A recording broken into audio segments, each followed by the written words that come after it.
We are less than a week away from the holidays, but before we take the big plunge into full vacay mode, let's update you one last time before the new year. The theater never closes with the new Hobbit around the corner, along with some other must-see movies. Guilty Gear's Third Sign finally hits US stores, and we have a new Amanda Waller. But first, let's take a look at what's on the big screen.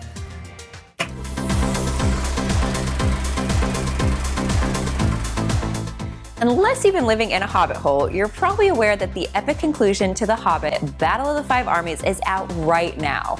Bilbo and friends engage in an epic battle with various factions to prevent Smaug from wrecking Middle-earth and getting a kingdom full of loot. So form a fellowship and embark to your nearest theater. Just make sure you wear some shoes though. They might hold their no shirt, no shoes, no service policy above your Frodo cosplay. You started this, Mithrandir. You will forgive me if I finish it. Ben Stiller is back for some more historical hijinks in The Night at the Museum, Secret of the Tomb. The magic that has enchanted his museum friends is dying out, so Larry and his band of animated exhibits ship to England on a quest to save the magical source which brings them to life. New to the franchise is Dan Stevens, Rebel Wilson, and Ben Kingsley, who join returning favorites such as Owen Wilson, Steve Coogan, and Robin Williams.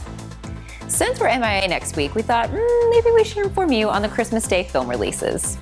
In The Gambler, college lit professor Jim Bennett, played by Wahlberg, falls victim to his gambling addiction. He's forced to pay off his debt from seedy criminal elements the only way he knows how: luck and cards. His romantically involved college student, Amy, played by Brie Larson, hopes to turn that all around. Let's just deal with this as gentlemen who understand each other, please. No. I need for us to treat each other like we're not gentlemen and that we're very, very stupid. Disney takes us into the woods. The film takes all your Brothers Grimm fairy tales and flips it on its head. Little Red Riding Hood, Cinderella, Jack and the Beanstalk, and many more are tied together to form a new lore. I wish. You wish to have the curse reversed? Clint Eastwood is at the director helm for American Sniper. Chris Kyle, played by Bradley Cooper, shows that becoming a hero on the battlefield isn't all glory. Faced with protecting what's right and protecting his brothers in arms is at constant odds.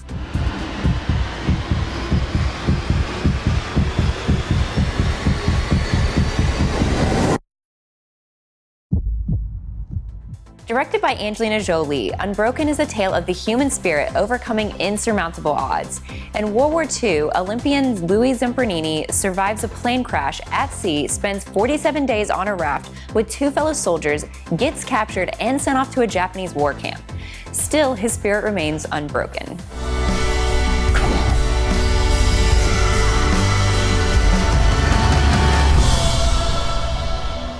Need something to play while you warm your toes by the toasty fire? Let's see what's out on the Game Drop.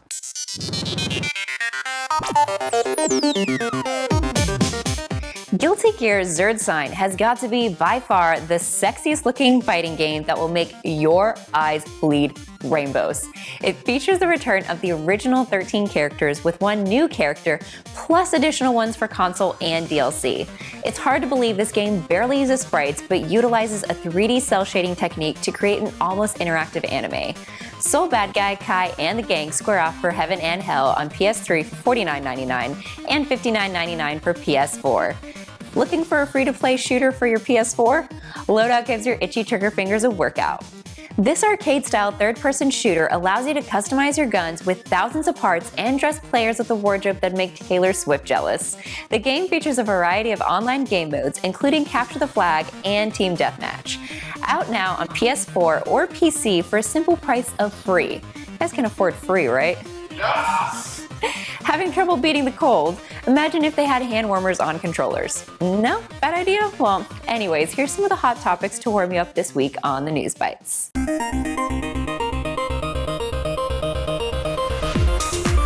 The Suicide Squad has found its Amanda Waller. This week, Viola Davis was cast as the notorious DC Comics The Wall.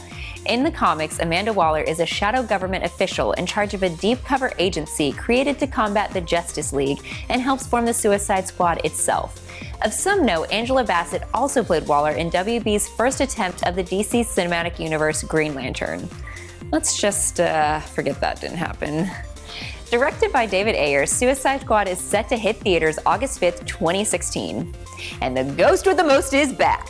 Nearly 30 years since the original, Tim Burton has confirmed a sequel to his spooky comedy Beetlejuice. While little is known of the plot, Burton also let loose that Winona Ryder will be returning. Not yet confirmed, but it's safe to assume that Michael Keaton would reprise his iconic character. The actor did mention during his press junket tour for his latest film, Birdman, that he would be willing to return. You have to secure the payload. What do I do with it? What do I do with it? There are people coming. Where do I hide it? What if you hide it in your butt? I don't want to stick it in my ass. You gotta put it in your butt right now. It's a little big. They are closing in on you.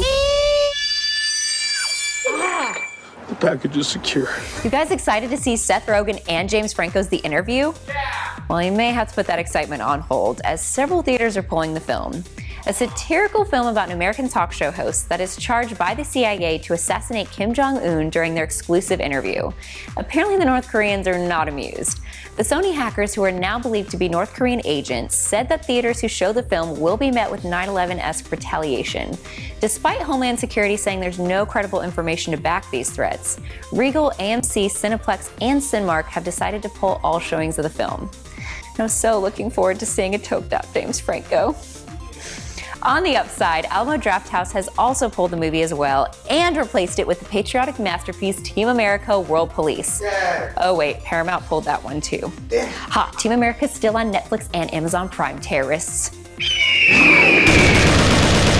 That's it for the changelog for this year. You guys excited for The Hobbit? Should Sony have 86 their comedy due to the attack threats?